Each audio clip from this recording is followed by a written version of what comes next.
নর্মদা নদীতে 11,000 লিটার দুধ ঢালার এই ভিডিওটা এখন শুধু একটা ভাইরাল ক্লিপ নয়, এটা একটা বড় প্রশ্ন তুলে দিচ্ছে। প্রশ্নটা হলো, বিশ্বাস আর বাস্তবতার মাঝখানে আমরা কোথায় দাঁড়িয়ে আছি।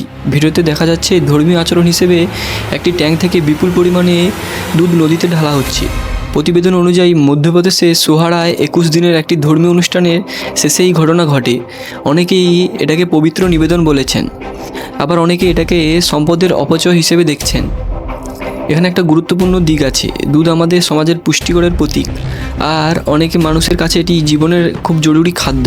অন্যদিকে নদীতে এত পরিমাণে জৈব পদার্থ মেশলে জলজ পরিবেশের ওপর প্রভাব পড়তে পারে, বিশেষ করে পানিতে দ্রবীভূত অক্সিজেন কমে যাওয়ার ঝুঁকি থাকে। তাই বিষয়টা শুধু আবেগের নয়, বিজ্ঞানেরও।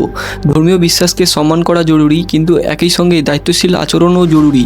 কারণ কোনো আচার যদি পরিবেশের সম্পদ বা সাধারণ মানুষের প্রয়োজনে আঘাত করে, তাহলে সেখানে প্রশ্ন ওঠা স্বাভাবিক। এই ভিডিওতে আমাদের একটা বাস্তবতা শিক্ষা দেয়, ভক্তি থাকতে পারে কিন্তু ভাবনাও থাকতে হবে, বিশ্বাস থাকতে পারে কিন্তু তার সঙ্গে দায়িত্ব না থাকলে সমাজের বিতর্ক তৈরি হবেই।